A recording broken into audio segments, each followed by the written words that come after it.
Hey guys, welcome back to my channel. അപ്പോൾ ഇന്ന് നമ്മൾ ബൊട്ടാണിക്കൽ ഗാർഡൻ്റെ ഉൾവശങ്ങളിലേക്ക് കടക്കാൻ പോവുകയാണ്. ആദ്യം തന്നെ ഇവിടെ ഒരു ഭൂമി മാതാവിൻ്റെ പ്രതിമ ഉണ്ടാക്കി വെച്ചിട്ടുണ്ട്. അപ്പോൾ എനിക്ക് അവിടെ ഇരുന്ന് ഫോട്ടോ എടുക്കണം തോന്നി. ആദ്യം തന്നെ ഞാൻ അതിന് വേണ്ടി പോവുകയാണ്. കുറച്ച് നേരം അവിടെ ഇരുന്ന് ഫോട്ടോ എടുത്തു. അതിനുശേഷം കാർണിവോറസ് പ്ലാന്റ്സിൻ്റെ കളക്ഷനിലേക്കാണ് പോയത്. അവിടുത്തെ വീഡിയോസൊന്നും കൃത്യമായിട്ട് എടുക്കാൻ പറ്റിയില്ല. ഓക്കെ, അത്രയൊക്കെ ഉള്ളൂ. പക്ഷേ അത് നെപ്പന്തസം വീനസ് ഫ്ലൈ ട്രാപ്പൊക്കെ വളരെ ബ്യൂട്ടിഫുള്ളായിട്ട് കാണാൻ പറ്റി, അടുത്ത് നിന്ന് കാണാൻ പറ്റി. അതിനുശേഷം ഞങ്ങൾ ബൊട്ടാണിക്കൽ ഗാർഡൻ്റെ ഉൾവശങ്ങളിലേക്ക് ഇറങ്ങിപ്പോവാണ്. അബു സാർ ഞങ്ങളുടെ കൂടെ തന്നെ ഉണ്ട്. അദ്ദേഹം ഓരോ കാര്യങ്ങൾ ഇങ്ങനെ പറഞ്ഞു തന്നുകൊണ്ടിരിക്കുകയാണ്. സോ നമുക്ക് കാഴ്ചകൾ കാണാം. പിന്നെ ഒരെണ്ണത്തിൻ്റെ മുട്ടയുടെ ഷേപ്പിൽ ഓവൽ ഷേപ്പായിരിക്കും, ഒന്നിന് കുറച്ച് നീളം കൂടുതലായിരിക്കും. അതാണ്. അപ്പോൾ അതുകൊണ്ട് നമ്മളത് മേടിക്കുമ്പോൾ അത് ശ്രദ്ധിക്കുക. അപ്പോൾ അത് ഒരു ഇതാണ്. പിന്നെ ഇത് ചന്ദനമാണ്, അറിയാം. ചന്ദനം എന്താണ് ഇത്രയും വില ഉള്ള ഇതാവാൻ കാരണം എന്താണ്? ഈ ഇരപ്പിനവിടെ പോകാൻ കിടന്നതിന് ഇതിൻ്റെ തടിയാണ്. അതിന് ഇലയോ ബാക്കി ഏതെടുത്താലും അതിന് അരോമയില്ല. പക്ഷെ തടി ആ ഫുഡിലാണ് അരോമ.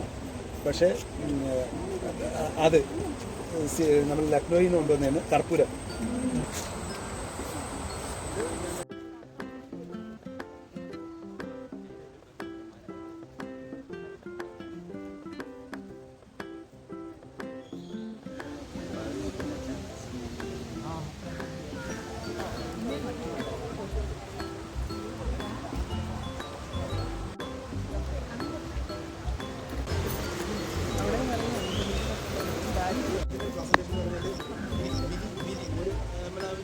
ഡോട്ട്സൽ സ്റ്റിച്ചറും പെൻഡൽ സ്റ്റിച്ചറുണ്ട്.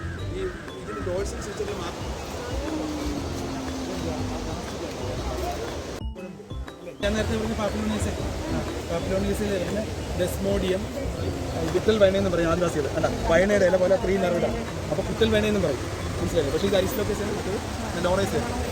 ഇത് അരിസ്റ്റോക്കേസിലെ വേറെ ഒരു സ്പീഷീസാണ്. ഇതിൻ്റെ ഒരു അലിജൂടി എന്ന് റിപ്പോർട്ട് ചെയ്താണ്. നമ്മുടെ ഫൗണ്ടർ ഡയറക്ടറായിരുന്ന എബ്രാം സാറിൻ്റെ പേരിലാണ് പേര് ഇട്ടിരിക്കുന്നത്. ഓക്കെ, ഈ കഴിഞ്ഞ റിക്കവറി ചെയ്ത എബ്രാം സാർ. അപ്പോൾ പാമ്പിൻപെട്ടെന്ന് കഴിഞ്ഞാൽ ഈ ടൈം നമ്മൾ അഡ്വാൻസ് സയൻസ് ആണ്. ആദിവാസികൾ ഒരു സയൻസൊന്നുമില്ല, പക്ഷേ അവർ സൈലൻ്റ് ഇറക്കുന്നത് ഒബ്സർവേഷനിലൂടെയാണ്. അതിനെ ഉത്തേജിപ്പിക്കാൻ, ആക്ടിവേറ്റ് ചെയ്യാൻ കണ്ടൈ.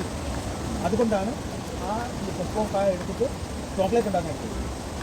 അപ്പം കോളേജ് ഹോസ്റ്റലിൻ്റെ അടുത്തോട്ടെങ്കിലും എല്ലാ മയക്കുമരുന്നവരും പറയുകയാണെങ്കിൽ അത് പിന്നെ ഈ കാണുന്നത് ഏഴ് സൈഡിൽ കാണാൻ നമുക്കാണെങ്കിൽ സമയമില്ല, നമ്മളിവിടെ നിർത്തി പോകാനല്ലേ. അപ്പോൾ ഇതിൽ ആ കാണുന്നത് അത് പറഞ്ഞു കൊടുത്തത് അവിടെ തിരിക്കുന്നവരെ ഇട്ടി അച്ഛൻ എന്ന് പറയുന്ന ഒരാളുണ്ട്, അമ്പലപ്പുഴക്കാരനായിരുന്നു. അദ്ദേഹമാണ് ഈ ബുക്ക് എഴുതുന്നതിന് വേണ്ട ഇൻഫർമേഷൻ മൊത്തം പറഞ്ഞു കൊടുത്തതും ഇത് ഇന്നത് ശരിയാണെന്ന്, ഇത് ഗ്ലിക്കോറിയ ആഗോറിയാണെന്ന്, ഇതിൻ്റെ ഇല ഇന്ന രോഗത്തിന് ഇന്ന രീതിയിൽ ഉപയോഗിക്കണമെന്ന് പറഞ്ഞു കൊടുക്കുകയും അത് റെക്കോർഡ് ചെയ്യുകയും ചെയ്തത്. അപ്പോൾ ഇതിൽ ഇങ്ങനെയുള്ള ഔഷധച്ചെടികളുടെ അത് ഹോർട്ടസ് മലബാറിക്കസ് മലബാറിലെ ആരാമം എന്ന് പറയുന്ന ബുക്കാണ്. അത് ഔഷധച്ചെടികളെ കുറിച്ചാണ്, അല്ലെങ്കിൽ മെഡിസിനെ കുറിച്ചാണ്. അപ്പോൾ 16-ാം നൂറ്റാണ്ടിലാണ് ആ ബുക്ക് എഴുതുന്നത്. ഇന്ത്യയിലല്ല പബ്ലിഷ് ചെയ്യുന്നത്, ആംസ്റ്റർഡാമിലാണ് പബ്ലിഷ് ചെയ്യുന്നത്. പിന്നെ ബുക്ക് എഴുതിയതിൻ്റെ കയ്യെഴുത്ത് പ്രതി ഇന്ത്യയിലില്ല, ഇംഗ്ലണ്ടിലെ ബ്രിട്ടീഷ് മ്യൂസിയത്തിലാണ് അത് ഇരിക്കുന്നത്, കയ്യെഴുത്ത് പ്രതി. അപ്പോൾ എത്രത്തോളം നമ്മുടെ റിസോഴ്സ് ആയാലും നമ്മുടെ എന്താണ് ഇൻഫർമേഷൻ ആയാലും നമ്മുടെ റിസോഴ്സ്, നമ്മുടെ ഇൻഫർമേഷൻ ഒന്നും നമ്മളിൽ പോലും ഇല്ല എന്നുള്ളതാണ്. ഇത് കാണിച്ചുകൊണ്ട് പോയി എന്നുള്ളതാണ്. ഇതിൻ്റെ പശ്ചാത്തലം എന്ന് പറയുന്നത് പിന്നെ ആയിരക്കണക്കിന് ലക്ഷക്കണക്കിന് സ്പീഷീസ് ഈ ഭൂമിയിലുള്ളപ്പോൾ ഈ ബ്രിട്ടീഷുകാരൻ അല്ലെങ്കിൽ ഫോറിനേഴ്സ് നമ്മൾ കുരുമുളക് തേടി ഇന്ത്യയിൽ വന്നു. എന്തിനായിരുന്നു വന്നത്? അവർക്ക് ഫുഡ് പിന്നെ കൊള്ളാമെന്നുള്ളത് കൊണ്ട് അവർ കുരുമുളകും തേടി ഏകവും വന്നു. അങ്ങനെ വന്നു. പിന്നെ ഡച്ചുകാർ വന്നു, പോർച്ചുഗീസുകാർ വന്നു, ബ്രിട്ടീഷുകാർ വന്നു, അറബികൾ വന്നു, ജൂതന്മാർ വന്നു. തിന്ന് കുടിച്ച് ഇത് കൊള്ളാമെന്നുള്ളത് കണ്ടപ്പോൾ ഇവരിവിടുന്ന് പോകാൻ തയ്യാറായി. ഇവന്മാരെല്ലാം കൂടെ ഇവിടെ അങ്ങ് താമസിക്കാൻ തുടങ്ങി. നമ്മൾ പിന്നെ ഹിന്ദുക്കൾ മുസ്ലിങ്ങളെന്ന് പറഞ്ഞ് നമ്മൾ തമ്മിലടിച്ച് നമ്മൾ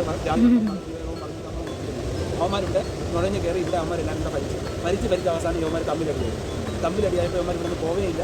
തമ്മിലടിച്ച് യവന്മാർക്ക് ആകെ കുഴപ്പങ്ങളായപ്പോൾ പിന്നെ അടിപിടി കൂടുമ്പോൾ കുഴപ്പം വരുമല്ലോ, ശരീരത്തിന് പ്രശ്നം വരുമല്ലോ. അങ്ങനെ ചികിത്സിക്കാനായിട്ട് മരുന്ന് ഇംഗ്ലണ്ടിൽ നിന്നും പിന്നെ ഡെൻമാർക്കിൽ നിന്നും പോർച്ചുഗലിൽ നിന്നൊക്കെ മരുന്ന് എത്തുമ്പോൾ 16-ാം നൂറ്റാണ്ടിൽ റീകമ്മ്യൂണിക്കേഷനും ട്രാൻസ്പ്ലാന്റേഷനൊന്നും ബേസിക്കായിട്ട് സമയത്ത് ആളിനെത്തുമ്പോൾ ഇവിടെ തെങ്ങ് കുരുക്കും.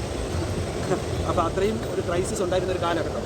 ആ കാലഘട്ടത്തിൽ ഇവർ പിന്നെ പട്ടാളക്കാരനായ ഡച്ചുകാരനൊരു തോന്നി ഇവിടെ ഉള്ളവർ അവിടെ നിന്ന് മരുന്ന് വരുത്തിയല്ലോ കഴിക്കുന്നത്, എന്നാൽ ഇവിടെ ഉള്ള മരുന്ന് എന്തരാണെന്ന് നോക്കിയിട്ട് ഇവിടെ ഉള്ള മരുന്നെടുത്ത് ഡച്ചുകാരെ ചികിത്സിക്കാം എന്ന് പറഞ്ഞ് എട്ടിയച്ഛനെ കണ്ടെത്തി, അമ്പലപ്പുഴക്കാരനായ എട്ടിയച്ഛനെ കണ്ടെത്തി മരുന്ന് ചെടികളെ കുറിച്ച് മൊത്തം പഠിച്ച് ഈ 12 വാല്യം ബുക്കുകളെടുത്ത് എന്തിന് ഉണ്ടാക്കിയെന്ന് ചോദിച്ചാൽ ഡച്ചുകാരൻ ഇവിടെ ആധിപത്യം സ്ഥാപിച്ചിട്ട് ബ്രിട്ടീഷുകാരനെയും പോർച്ചുഗീസുകാരനെയും അറബിയെയും കൂടുതലും ഇവിടെ ഓടിക്കാൻ നമ്മളെ റിസോഴ്സ് വെച്ചിട്ട് ബുക്കുണ്ടാക്കി, ഡോക്യുമെൻ്റ് ഉണ്ടാക്കി. ഏറ്റവും വലിയ വിരോധാഭാസം എന്ന് പറഞ്ഞാൽ ഫ്ലോറ ഓഫ് ബ്രിട്ടീഷ് ചെയ്യുന്നവരെ ഇറങ്ങി എന്ന് പറഞ്ഞാൽ ഇന്ത്യയുടെ സസ്യസമ്പത്തിനെ കുറിച്ചൊരു ഡോക്യുമെൻ്റ് ഇന്ന് ഇന്ത്യയിലെ ഏറ്റവും ഓൾഡസ്റ്റ് ഡിപ്പാർട്ട്മെൻറ്റാണ് botanical survey of India. Bicentenary celebrate ചെയ്ത് കഴിഞ്ഞു. 200 വർഷം കഴിഞ്ഞു. ഇന്ത്യ ഇതുവരെ ഇറങ്ങിയിട്ടില്ല.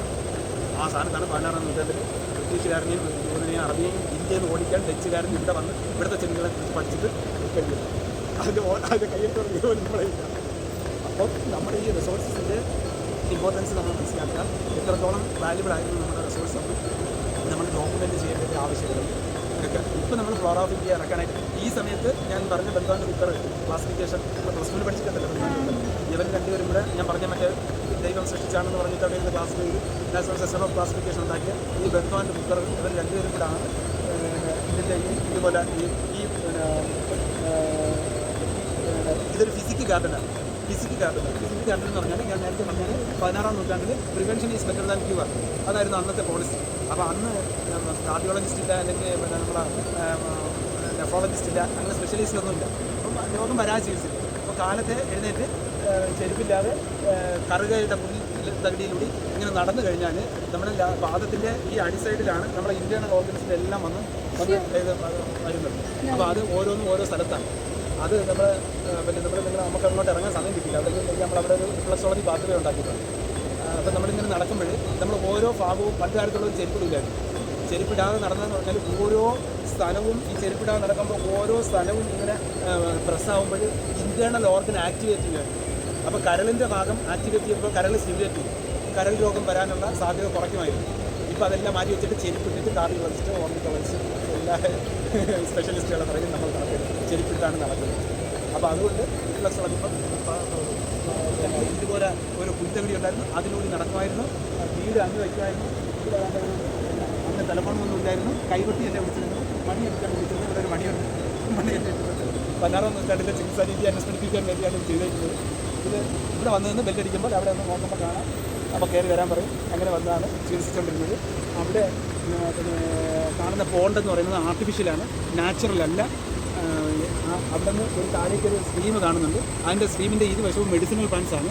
ഇത് കൺസർവേഷൻ എഡ്യൂക്കേഷനാണ്. ബൊട്ടാണിക്കൽ ഗാർഡൻ എന്ന് പറയുന്നത് ഇപ്പോൾ conservation education international BGCI recognition നമ്മൾ കിട്ടിയിട്ടുണ്ട്. ഇത് വെറും ഒരു കണ്ട് ആസ്വദിക്കുക മാത്രമല്ല, അറിവ്, വിനോദം, വിജ്ഞാനത്തിലൂടെ ആ ഒരു കൺസെപ്റ്റിലാണ് നമ്മൾ ചെയ്തിരിക്കുന്നത്. ഇതിൻ്റെ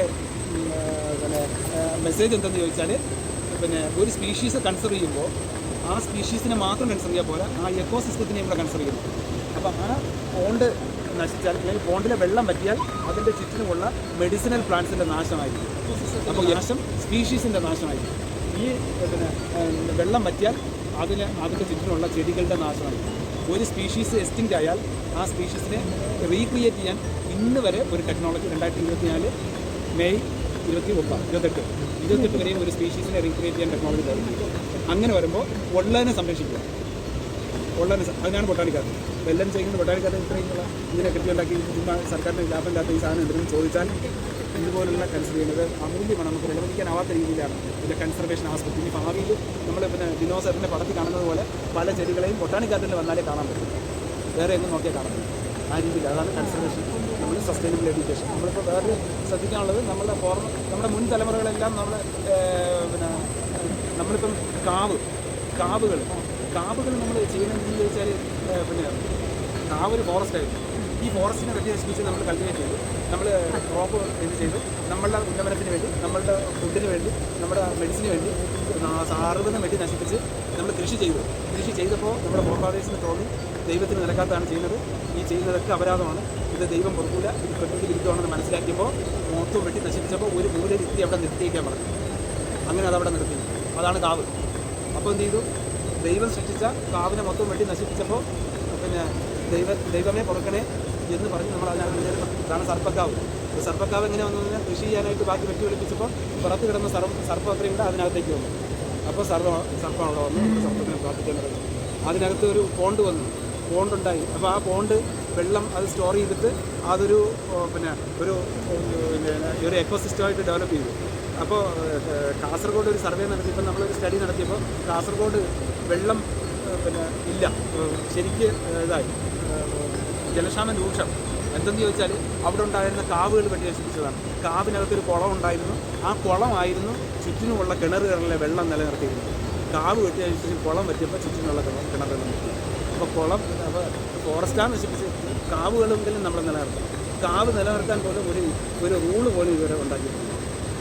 പിന്നെ ബ്രിട്ടീഷുകാരൻ പിന്നെ മുള അല്ലെങ്കിൽ ഈറ ട്രീ എന്ന് പറഞ്ഞ് എഴുതി വെച്ചിട്ടുണ്ട് ആക്ടിൽ, ഫോറസ്റ്റ് ആക്ടിൽ 1926. ഇപ്പോഴാണ് മാറ്റിയത്. പിന്നെ മുള അല്ലെങ്കിൽ ഈറ മരം അല്ല എന്ന് പറഞ്ഞ് ഇപ്പോഴാണ് മാറ്റിയത്. ഇപ്പോഴേ ബോധം വന്നത്. ബ്രിട്ടീഷുകാരൻ എഴുതി വെച്ച തെറ്റ് പോലും ഇപ്പോഴും റൂളായിട്ട് ഫോളോ ചെയ്യുന്ന ഒരു രാജ്യം.